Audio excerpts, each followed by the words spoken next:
ఒక అమాయకపు ఒక మధ్యతరగతి కుటుంబం నుంచి వచ్చి సినిమాలో ఇంట్రెస్ట్ కూడా మీరు ఎప్పుడు ఎక్స్‌ప్రెస్ చేయకుండా ఓవర్ నైట్ చక్కగా స్టార్‌డమ్ వచ్చి స్టార్ అయిపోయి సక్సెస్ చూసిన టైంలో ఒక పెద్ద బండరాయి వచ్చి మీ నెత్తి మీద పడి మీరు సొసైటల్‌గా అవమానాల పాలయ్యారు. మీ గురించి రకరకాల మాటలన్నారు. ఇంట్లో కుటుంబంలో ఇబ్బంది అమ్మగారికి. ఆవిడని చూడలేక మీకు మళ్ళీ ఇబ్బంది. ఎవరితో చెప్పాలి? సంజాయిషి చెప్పాలా? జనానికి చెప్పాలా? ఇవన్నీ ఉంటాయి కదా సార్. ఎలా హ్యాండిల్ చేసుకున్నారు మీరలా? భగవంతుడండి. భగవంతుడిని నమ్ముకున్నాను. My conscience was clear. నేను జైల్లో ఉన్నప్పుడు కూడా మై కాన్షియన్స్ వాస్ క్లియర్. ఏం జరుగుతుందో అది జరుగుతాయి. Who were your friends sir at that time? మీరు జైల్లో ఉన్నప్పుడు జైల్లో ఇప్పుడు ఎవరు లేరండి. నన్ను డైలీ ఒక సెల్ మార్చేవారు. ఎందుకంటే ఫ్రెండ్షిప్ అవుతుందని చెప్పేసి మార్చేవారు. ఒకే సెల్లో డైలీ పెట్టరు. మొత్తం క్లోజ్ ప్రిజన్ ఉండేది, అక్కడ పెట్టేవారు. క్లోజ్ ప్రిజన్లో చాలామంది పెద్ద పెద్ద మర్డరర్స్ ఉండేవారు. అప్పుడు ఆటో శంకర్ని ఒకటి చాలా ఫేమస్. 7 మంది పెళ్ళాలని గోడలనే ప్లాస్టర్ చేసాడు, కింద సమాధి చేసాడు. వాళ్ళతో పాటు పెట్టారు సార్ మీరు? అంటే ఆ సెల్లో ఆ వార్డులో ఉన్నాడు. అతను పేరు మర్చిపోయాను. అతను 12 మంది ఫ్యామిలీ మెంబర్స్ని చంపేశాడు. వాడికి ఉరి వేశారు. అంటే క్లోజ్ ప్రిజన్ అది. క్లోజ్ ప్రిజన్ నుంచి మళ్ళీ నేను బయటకు అప్పుడు మన కరుణానిధి గారు పొలిటికల్ ప్రిజనర్గా వస్తే సుమన్ ఎందుకు అక్కడ పెట్టారు, అతను మామూలు గుండాజ్ యాక్ట్ కదా, బయట తీయండి అని చెప్పి అప్పుడు నన్ను బయట తీసుకొచ్చేసి మామూలుగా డైలీ ఒక్కో సెల్లో మార్చారు. అంటే ఒక్కో సెల్లో ముగ్గురు ఉంటారు, 5 మంది ఉంటారు, 7 మంది ఉంటారండి ఒక్కో సెల్ని బట్టి. సో ఉంటే ఫ్రెండ్లీ అయిపోతాను, నేను ఏదైనా చేస్తానో లేకపోతే వాళ్ళు ఏదైనా నాకు చేస్తారేమో అని చెప్పి వాళ్ళు ఒక్కో నైటే నన్ను బాగా చూసుకున్నారు సార్. కనీసం బ్రహ్మాండంగా చూసుకున్నారండి. ప్రాపర్ ఫుడ్, ఫెంటాస్టిక్ ఫుడ్ అండి. నాకు అసలు ఇది లేదు. అసలు మిగతా ఖైదీలు కూడా నన్ను బ్రహ్మాండంగా చూసుకున్నారు. నన్ను ఎక్కడ ఒక్క సెకండ్ కూడా నా మైండ్ ఎక్కడన్నా ఇదవ్వకుండా బ్రహ్మాండంగా చూసుకున్నారు అనమాట. సో వాళ్ళ కథలు అన్నీ వినేటప్పుడు అంతా చాలా ఇంట్రెస్టింగ్గా అయినాయి. జైల్లో చేసిన ప్రతి ఒక్కరూ అంటే తప్పు చేసిన వాళ్ళు కాదండి. చాలామంది అనవసరంగా లోపలికి వచ్చిన వాళ్ళు ఉన్నారు. కొన్ని పరిస్థితి వల్ల తప్పు చేసిన వాళ్ళు ఉన్నారు. కొన్ని మర్డరర్స్ ఉన్నారు. మర్డరర్స్తో కూడా నక్సలైట్స్ కూడా ఉన్నారు. నా వార్డుకి పక్కనే వెల్లూరు నుంచి 3 నక్సలైట్స్ ఉండేవారు. వాళ్ళు అంటే వాళ్ళది ఎట్లా ఉంటుందంటే డైరెక్ట్ యాక్సెస్ ఉండదు. బట్ వాళ్ళ నుంచి మాట్లాడుతుంటే మన యువతల సైడ్ వాళ్ళ నుంచి మనం మాట్లాడవచ్చు. అప్పుడు సుమన్తో మాట్లాడాలని చెప్తే పిలిస్తే వెళ్తే ఫుడ్ ఎలా ఉంది, మీకు దాల్ అదంతా ఎలా ఉంది అంటే బాగానే ఉంది. అంటే బాగానే ఉందంటే ఎట్లా అంటే లేదు బాగానే ఉంది. అలా కాదు, దాల్ తిప్పేసి చేతులతో ఫింగర్తో తిప్పేసి కొంచెం దాల్ ఇలా అంటే ఫింగర్లో తీసి వాల్లో ఇలా వేయి, అది జారుతుందా అలా అంటుకుంటుందా చెప్పు నాకు అన్నాడు. అంటే నెక్స్ట్ డే వస్తే అలా చేశాను అలా నుంచుందండి, జారలేదంటే ఇలాగే ఉండాలి దాల్, మీకు దాల్ జారకూడదు, జారిందంటే నీళ్ళు కలిపినట్టు దాంట్లో అని అట్లా అని వాళ్ళతో కూడా కొన్ని విషయాలు. ఇంట్రెస్టింగ్ సార్ అది.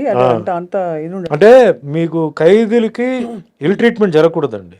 వాళ్ళకి ఇంత ప్రోటీన్, కార్బోహైడ్రేట్ ఇదంతా ఉంది, లెక్క ఉంది, అది కరెక్ట్గా ఉండాలి. ఫుడ్లో కనుక తేడా వస్తే you can complaint. Basic human rights violation. Yes, you cannot be ill treated inside. అలాగే లోపలనే హాస్పిటల్ కూడా ఉంది, జైల్ హాస్పిటల్ కూడా ఉంది. బాగాలేకపోతే they have to take you to the hospital and get you treated. So you were there for almost 6 months అండి. 6 months. The day you came out, sir, I went on condition bail. October 2nd. October 1st I was released. conditional bail కి వెళ్ళి Madurai. I was in Madurai. మధురైలో ఒక 4 months or 5 months ఉన్నాను. దాని తర్వాత I was brought to Chengalpet, border of Tamil Nadu city. అక్కడి నుంచి shooting మొదలైంది. Daily up and down చేయడం, అంటే సిటీ లోపల ఎంటర్ అవ్వకూడదు. సో బార్డర్లో ఏఎం స్టూడియో ఉండేది. సో ఏఎం స్టూడియోకి వచ్చి షూటింగ్ చేసుకుని మళ్ళీ వెళ్ళిపోవడం, అట్లా జరిగింది. దాని తర్వాత రిలాక్స్ అయిపోయి మొత్తం entire case was totally squash. We remember sir అంతా అది. కానీ ఆ 6 నెలలు మీ లైఫ్లో మీరు కోల్పోయారు, బాధపడ్డారని ఒక ఇది తప్ప. 6 నెలల చాలా బీభత్స అయిన ఒక టైం అది. దాని తర్వాత 3 years కండిషన్ బెయిల్ పార్ట్గా రిలీజ్ అవ్వడం అట్లా.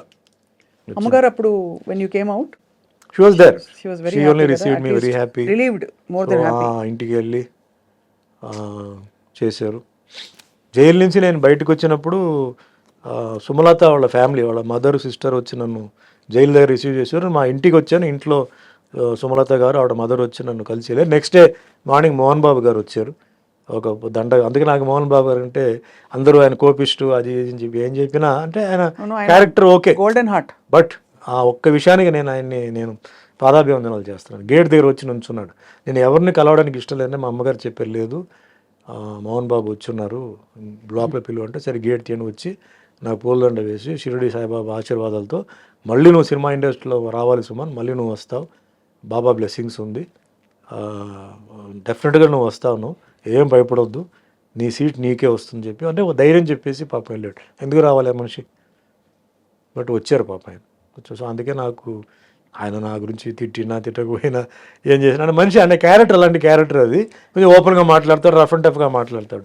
ఆ ఒక్క విషయానికి నేను ఐ అప్రిషియేట్, నాకు ఐ నెవర్ ఫర్గెట్ దట్. అట్లా కొందరు సినిమా ఇండస్ట్రీలో చెప్పారు, ఓపెన్గా వచ్చిన వాళ్ళు ఫోన్ చేయడం అవన్నీ చాలామంది చేశారు. ఓపెన్గా వచ్చిందంటే మేల్లో మోహన్ బాబు గారు అండ్ ఫీమేల్స్లో సుమలత. అది మరుసటి రోజు వెంటనే మధురైకి వెళ్ళిపోయాను నేను. సో అట్లాగే పెళ్ళికి కూడా మోహన్ బాబు గారు ఆయన మార్నింగ్ 5:15 5:30 పెళ్లి మండపానికి వచ్చి 2 చందనం గార్లెండ్స్ ఉన్నాయి, అది తీసుకొచ్చేసి ఇచ్చి, ఇది 2 మీ మెడలో ఉండాలి, నాకు ఫోటో పంపాలి, నాకు లాస్ట్ దాకా తీయకూడదు, నేను ప్రచారానికి వెళ్తున్నాను అని చెప్పేసి పాపం ఇచ్చి రాణిమేమే హాల్లో చెప్పేసి ఇచ్చి వెళ్ళారు అనమాట.